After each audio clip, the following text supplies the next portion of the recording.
chers compatriotes, chers enseignants, chers élèves, chers parents d'élèves et autres acteurs de l'éducation et de la formation professionnelle. Le Conseil des ministres, en date du 17 juin 2020, a adopté la décision de reprise des cours le jeudi 25 juin 2020 pour les classes d'examen de l'enseignement général et de la formation professionnelle et technique. Cette décision fait suite au report de la date du 2 juin 2020 par son Excellence le Président de la République dans l'unique but de protéger les élèves, les enseignants et toute la population de tout risque de contamination au virus de la COVID-19. Comme vous le savez, malgré les efforts considérables fournis par notre pays pour endiguer cette pandémie, à l'instar de presque tous les pays du monde, la situation perdure. Ayant pris l'option forte de miser sur le développement du capital humain comme pilier du plan Sénégal émergent, notre pays se doit d'adopter sa politique éducative à tous les contextes, particulièrement à la situation actuelle, afin de renforcer sa résilience efficace. Dans cette dynamique de reprise progressive de l'activité économique et sociale, découlant de l'allègement des restrictions liées, notamment à l'état d'urgence, les ministères concernés ont pris les dispositions nécessaires pour reprendre les enseignements et apprentissages dans les meilleures conditions possibles à travers une démarche inclusive et suivant les modalités résumées ci-après. 1. Pour toutes les classes d'examen, la reprise des cours est prévue le 25 juin 2020. Terminale, 3e, CM2,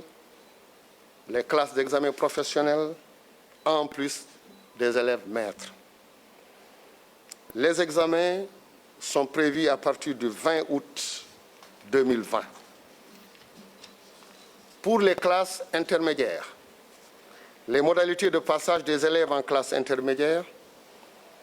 vers la classe d'enseignement supérieur seront définies par le sous-comité pédagogique. Les propositions de passage seront faites avant le 31 juillet 2020. Pour l'année scolaire 2020-2021, les activités d'enseignement et apprentissage démarreront par des séances de consolidation. Pour le calendrier des examens, CFE est entré en 6e à partir du 20 août 2020. Pour le BFM, à partir du 14 septembre 2020. Les sessions de remplacement sont prévues à partir du 15 octobre. Pour le baccalauréat, l'anticipé de philo se déroulera le 12 août 2020. Le baccalauréat technique à partir du 31 août 2020 et le bac général à partir du 2 septembre 2020. Session de remplacement à partir du 12 octobre 2020. Pour l'ensemble des examens professionnels, CAP, BEP, BT, BTS, à partir du 3 août jusqu'au 30 septembre. Le calendrier scolaire sera donc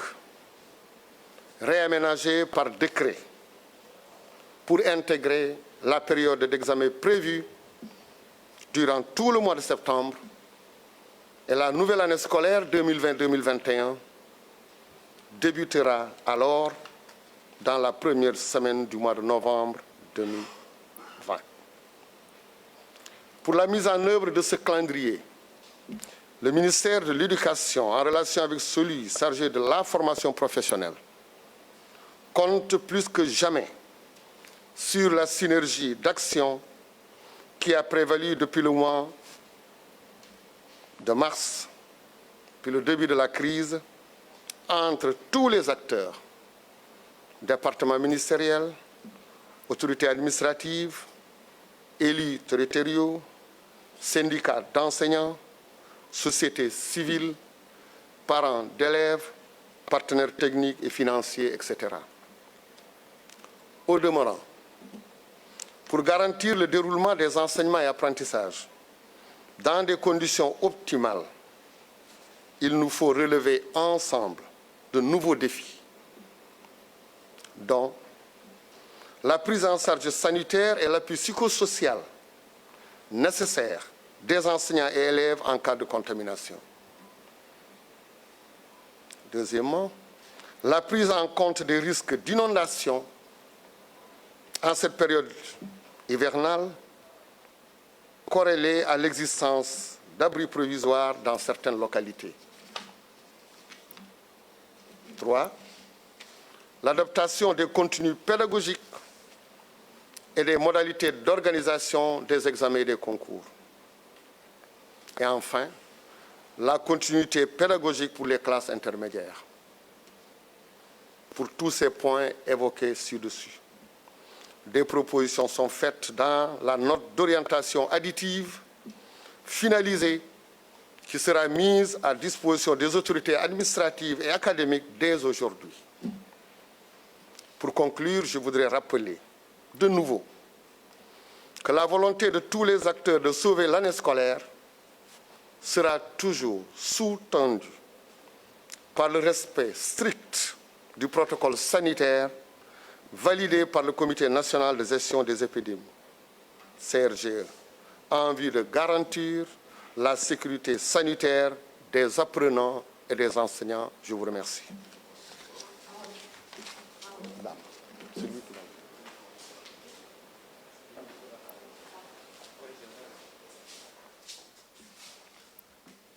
salaamaaleykum mbokku Sénégal salaamaaleykum mbokku jàngalekat ak mbokku élèves salaamaaleykum waajuru ndongo yi ak képp koo xam ne nii mi ngi yëngatu ci wàllu njàngale xale Sénégal ci wàllu enseignement général mais aussi ci wàllu formation professionnelle. xam ngeen ne démb ci conseil des ministres président de la république jël na dogal pour ñu delluwaat ndongo yi nga xam ne ñu nekk ci classe d'examen dellu ci école yi à partir ci alxamis bi ñu jëm muy ñaar fukki fan ak juróom ci weeru juin 2020 pour ndongo yi nga xam ne ñu ngi nekk enseignement général ak formation professionnelle et technique. décision boobu nga xam ni njiitu réew mi jël na ko gannaaw bi nga xam ni jàppoon nañ ne ñaari fan ci weeru juin bi weesu la ñu waroon dooraat njàngale mi ci classe d'examen yi. décision boobu nag li ko laloon mooy que président dafa am yéene protéger ndaw ñiy jàngi xale yi protéger jàngalekat yi mais protéger population yépp ci mbas mi nga xam ni moom la ñuy dund. comme ni ngeen ko xamee suñu réew jël na matuwaay yépp ngir xeex mbas mi nga xam ni ci la ñu nekk daanaka ni ko dëkk yépp di defee ci àdduna bi waaye mën nañ jàpp ne xeex bi jeexagul. waaye comme président de la République dafa jàpp ne ci biir plan Sénégal émergent capital humain jàng dafa am solo ci askan moo tax mu jàpp ne saa su ne ci li ñu mën a jànkantool war nañu adapter suñu système éducatif et de formation pour que mu nekk système bu mucc ayib. ci dynamique bi nga xam ni moom la suñu réew dugg mooy oyofal lépp la nga xam ni jëm na ci état d'urgence ak li ko lal ñun ministère yi nga xam ni ñun la dénk njàng mi ñu daje pour waxtaan ci yan conditions la ñu war a dajale ci waxtaan ak acteurs yépp ñi nga xam ni ñoo seq njàngale mi pour mën a dellu ci école bi. loolu moo tax waxtaan boobu jur bi ci njëkk mooy ne incha allah alxamis ñaar fukki fan ak juróom bii ñu jëm mooy alxamis ci tey bi bu dellusee ndongo yi nga xam ni ñi ngi ci CM2 ak ñi nga xam ni ñi ngi ci 3e di def brevet ak ñi nga xam ni ñi ngi ci terminal di def baccalauréat ak ñi nga xam ni ñi ngi ci formation professionnelle et technique dinañ dellu ci daara yi ñu jàpp itam que ne bépp examen ci yooyu ma wax nii dina door ñaar fukki fan ci weeru août 2020 incha allah pour ndongo yi nga xam ni dañu nekk ci classe yi nga xam ni defuñu examen ñu tudde leen classe intermédiaire boroom xam-xam yi dinañ saytu xool nan la ñuy xoolee seen jàll ci classe yi nga xam ni moo nekk ci seen kanam proposition yooyu incha allah dinañ ko def ak boroom xam-xam yi à partir fii ak le 31 juillet 2020 pour année scolaire bii di ñëw 2020-2021 njàng mi dina door pour que ñu doolelaat xale yi nga xam ni mu am noonu lu manqué ci seen formation ak seen jàng ci calendrier examen yi entrée en 6e dinañ ko def à partir de 20 août 2020 brevet ñu tuddee ko BFM à partir du 14 septembre fukki fan ak ñeent ci weeru septembre session de remplacement ñi nga xam ni jotuñu woon def brevet boobu ci jamono boobu dinañ mën a def seen examen ci fukki fan ak juróom ci weeru octobre ci wàllu baccalauréat bi anticiper philosophie ñi ngi ko jàpp fukki fan ak ñaar ci weeru août 2020 baccalauréat technique ñi ngi ko jàpp à partir ci fanweeri fan ak benn ci weeru août 2020 baccalauréat enseignement général dina tàmbalee à partir du 2 septembre ñaari fan ci weeru septembre 2020 ñi nga xam ni jotuñu woon def baccalauréat ñu tudde ko session de remplacement ñoom ci fukki fan ak ñaar ci weeru octobre 2020 la ñuy def seen examen boobu lépp loo nga xam ne nii mi ngi jëm ci wàllu examen professionnel CAP BEP BT BTS ñi ngi ko jàpp à partir du 3 août ba le 30 septembre 2020 ñetti fan ci weeru août ba fanweeri fan ci weeru septembre 2020 xam ngeen ne calendrier scolaire président de la république moo koy dogal donc comme dañ jàpp nañ bés yi président de la république dina jël décret pour daggaat année scolaire bi wax aussi que ne année scolaire 2020-2021 dina tàmbale ci première semaine mois de novembre 2020 incha allah pour ñu doxal calendrier bi ma wax léegi ministère yi nga xam ne ñoo seq njàngale mi ministère éducation nationale ak formation professionnelle jàpp na ne acteurs yi nga xam ne ñoo seq njàngale mi yépp comme ni ñu ko doon defee bi mbas mi taxawee ba léegi ci diisoo ci waxtaan war nañ ko continuer te acteurs yooyu mooy ñi nga xam ne ñun ñoo seq ministères yi mooy aussi autorité administrative yi gouverneur préfet sous-préfet mooy aussi élus territoriaux yi maire président de conseil départemental syndicat jàngalekat yi société civile way juru ndongo yi ak partenaires yi nga xam ni ñooy jàppale éducation bi dinañ wéyal waxtaan bi pour que calendrier boobu ñu mën ko doxal ci nu mucc ayib pour ñu dund ak mbas mi ak école bi dañu war a relever ay défis bi ci njëkk mooy képp koo xam ne nii ci njàng mi ci xale wala ci njàngalekat am nga doomu jàngoro bi ñu taxaway ay jumtukaay yoo xam ni dinañ la mën a taxawu bu mucc ay bi ci des mooy xam ngeen ni ñu ngi jëm ci nawet loolu moo tax ñu jël ay matuwaay pour que ndongo yi nga xam ni dañu nekk ci liñ tuddee ay abri provisoire pour que ñu am ay solution pour que ñu mën a jàngi ci bu mucc ay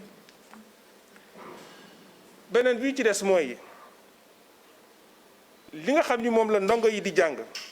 ak nan la ñuy defee examen yi ak concours yi loolu aussi dinañ ci waxtaan ak partenaires yëpp mais leneen li nga xam ni aussi am na solo mooy xale yi nga xam ni ñu ngi nekk ci classe intermédiaire yi seen jàng dina gën di continuer di wéy.